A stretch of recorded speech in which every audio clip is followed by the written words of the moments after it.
Helicopter ആവശ്യത്തിന് ഉപയോഗിക്കാം. ആവശ്യത്തിന് ഹെലികോപ്റ്റർ ഉപയോഗിക്കുന്നത് സ്വന്തം ആവശ്യത്തിനല്ല. അദ്ദേഹം പോയ സമയത്താണ് അദ്ദേഹത്തിന്റെ ഫാദറിനോനെ പോയി കണ്ടു. അദ്ദേഹം സീരിയസ് ആയി കിടക്കുമ്പോൾ പോയി കണ്ടു. ഏതാണ് പരിപാടി ഞാൻ അന്വേഷിച്ചിട്ടില്ല. പക്ഷെ മുഖ്യമന്ത്രിയുടെ ഓഫീസ് പറഞ്ഞത് ഔദ്യോഗിക പരിപാടിക്ക് പോയപ്പോൾ ഭാര്യ പിതാവിനെ കണ്ടു. അതൊരു മര്യാദയല്ലേ? അല്ലെങ്കിൽ നിങ്ങൾ തന്നെ പറയുക തിരിഞ്ഞു നോക്കിയില്ല എന്ന് പറയും. ഒരിടത്ത് ഊണ് ഏർപ്പാട് ചെയ്ത് അവിടെ പോയിട്ട് ഊണ് കഴിച്ചു എന്നല്ലാതെ ഊണ് കഴിക്കുന്ന പോലും തെറ്റാണെന്നുള്ള അത് ഈ പറയുന്നത് വിഷയദാരിദ്ര്യത്തിന്റെ ഉദാഹരണമാണ്. ഒരു ദുരന്തത്തിനെ പോലും രാഷ്ട്രീയ മുതലെടുപ്പിന് ശ്രമിക്കുന്നത് തികച്ചും ദൗർഭാഗ്യകരമാണ്. ഇതിങ്ങനെ ചെയ്യാൻ പാടില്ല. ഞങ്ങളൊക്കെ മുമ്പ് പ്രളയം ഉണ്ടായ സമയത്ത് പോലും നിയമസഭയിൽ വിമർശിച്ചിട്ടുണ്ട് പോരായ്മകളെക്കുറിച്ച്. പക്ഷേ ഇതുപോലെ അന്ന് പിണറായി വിജയൻ എവിടെ നിന്നൊക്കെ ഭക്ഷണം കഴിച്ച് ഞങ്ങൾ എവിടെയെങ്കിലും പറഞ്ഞു. ഭക്ഷണത്തിന് എന്താ ആർഭാടം? അത് എല്ലായിടത്തും ജാഗ്രതാ നിർദ്ദേശം കൊടുത്തിട്ടുണ്ട്.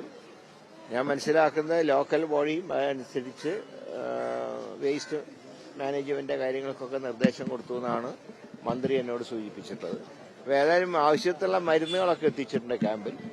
ആരോഗ്യവകുപ്പിനെ സംബന്ധിച്ച് ഞങ്ങൾ എല്ലാ മുൻകരുതലും സ്വീകരിച്ചിട്ടുണ്ട്. അതുകൊണ്ട് തന്നെ ഈ പകർച്ചവ്യാധികൾ പടരാതിരിക്കാനും കഴിയുന്നത്ര അതിനെ നിയന്ത്രിക്കാനുള്ള സംവിധാനങ്ങൾക്ക് ആരോഗ്യവകുപ്പ് നേതൃത്വം നൽകുന്നുണ്ട്. ഇതിൽ രണ്ട് തരത്തിലുള്ള ആക്ഷേപങ്ങളാണ് ഉയർന്നു വരുന്നത്. ഒന്ന്, ഈ ക്യാമ്പുകളിൽ കൃത്യമായ രീതിയിൽ മരുന്ന് ഇല്ല എന്നുള്ളതാണ്. മരുന്നുകളൊക്കെ ഉണ്ട്. ക്യാമ്പിൽ ഒരിടത്തും മരുന്നിന്റെ ക്ഷാമം റിപ്പോർട്ട് ചെയ്യപ്പെട്ടിട്ടില്ല. ക്യാമ്പിലുള്ളവരിൽ നിന്നാണ് ഈ പരാതികൾ. അങ്ങനെ ഗവൺമെന്റിന് അങ്ങനത്തെ ഒരു പരാതിയും കിട്ടിയില്ല. കിട്ടിയിടത്തെല്ലാം മരുന്ന് എത്തിക്കും. മരുന്ന് ആവശ്യത്തിലുള്ള മരുന്ന് ഇപ്പൊ സ്റ്റോക്ക് ഉണ്ട്. മരുന്ന് കമ്പനികൾക്ക് കൊടുക്കാൻ കുറെ ബാലൻസ് ഉണ്ടായിരുന്ന കുറെയൊക്കെ ഞങ്ങൾ കൊടുത്തു തീർത്തു. പിന്നെ കാരുണ്യയുടെ മരുന്നിന് മാത്രമാണ്, ഒരു ഫാർമസിയിൽ മാത്രമാണ്. അത് നാളത്തോണ്ട് മുഴുവനായിട്ട് എത്തും മരുന്നെത്തും. ഈ പ്രളയ ദുരന്ത സാഹചര്യത്തിലും സർക്കാരിനെതിരെ നിരവധി പരാതികളാണ് ഉയർന്നു വരുന്നത്. പ്രധാനമായും മുഖ്യമന്ത്രിയുടെ ഈ സൽക്കാരം ഉച്ചയ്ക്ക് ആരാണെങ്കിലും ഭക്ഷണം കഴിക്കില്ലേ? ഇതുപോലൊരു ഒരിടത്ത് ഊണ് ഏർപ്പാട് ചെയ്ത് അവിടെ പോയിട്ട് ഊണ് കഴിച്ചു എന്നല്ലാതെ ഊണ് കഴിക്കുന്ന പോലും തെറ്റാണെന്നുള്ള അത് ഈ പറയുന്നത് വിഷയദാരിദ്ര്യത്തിന്റെ ഉദാഹരണമാണ്. ഒരു ദുരന്തത്തിനെ പോലും രാഷ്ട്രീയ മുതലെടുപ്പിന് ശ്രമിക്കുന്നത് തികച്ചും ദൗർഭാഗ്യകരമാണ്. ഇതിങ്ങനെ ചെയ്യാൻ പാടില്ല. ഞങ്ങളൊക്കെ മുമ്പ് പ്രളയം ഉണ്ടായ സമയത്ത് പോലും നിയമസഭയിൽ വിമർശിച്ചിട്ടുണ്ട് പോരായ്മകളെക്കുറിച്ച്. പക്ഷേ ഇതുപോലെ അന്ന് പിണറായി വിജയൻ എവിടെ നിന്നൊക്കെ ഭക്ഷണം കഴിച്ച് ഞങ്ങൾ എവിടെയെങ്കിലും പറഞ്ഞു. ഭക്ഷണത്തിന് എന്താ ആർഭാടം?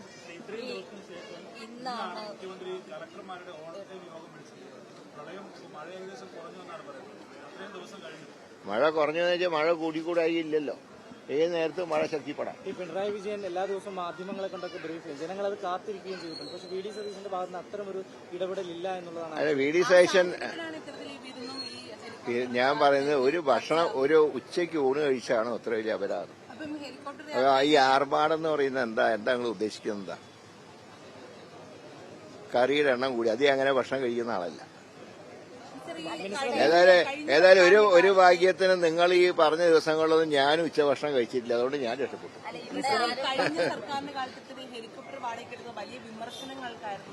ഹെലികോപ്റ്റർ ആവശ്യത്തിന് ഉപയോഗിക്കാം. ആവശ്യത്തിന് ഹെലികോപ്റ്റർ ഉപയോഗിക്കുന്നത് സ്വന്തം ആവശ്യത്തിനല്ല. അദ്ദേഹം പോയ സമയത്താണ് അദ്ദേഹത്തിന്റെ ഫാദറിനോനെ പോയി കണ്ടു. അദ്ദേഹം സീരിയസ് ആയി കിടക്കുമ്പോൾ പോയി കണ്ടു. പോയി കാണുന്നോ?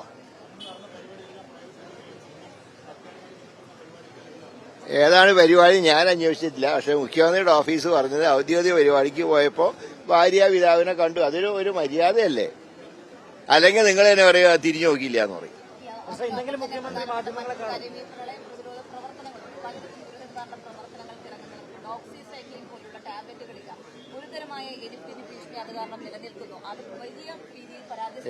ഏതായാലും ഞങ്ങളുടെ ആരോഗ്യവകുപ്പ് മരുന്ന് എത്തിക്കാത്തതുകൊണ്ട് ആർക്കും എലിപ്പനി വരില്ല. ആ ഉറപ്പ് ഞാൻ നൽകാം.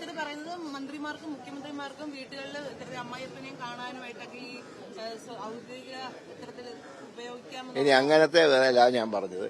ഒരു ഒഫീഷ്യൽ പരിപാടിക്ക് പോയപ്പോ ഫാദറിന് സുഖമില്ലാന്ന് പറഞ്ഞപ്പോൾ അദ്ദേഹം പോയി കണ്ടു. അതിനെയൊക്കെ ഇങ്ങനെ വിമർശിക്കാൻ നിന്നാൽ അത് ഞാൻ പറഞ്ഞു വിഷയദാരിദ്ര്യം ഇന്ന് പ്രതിപക്ഷത്തിനെ പിടികൂടിയിരിക്കുന്നു. അത്രയേ ഉള്ളൂ. കൂടുതൽ വാർത്തകൾക്ക് news 18 Keralam YouTube channel subscribe ചെയ്യുക.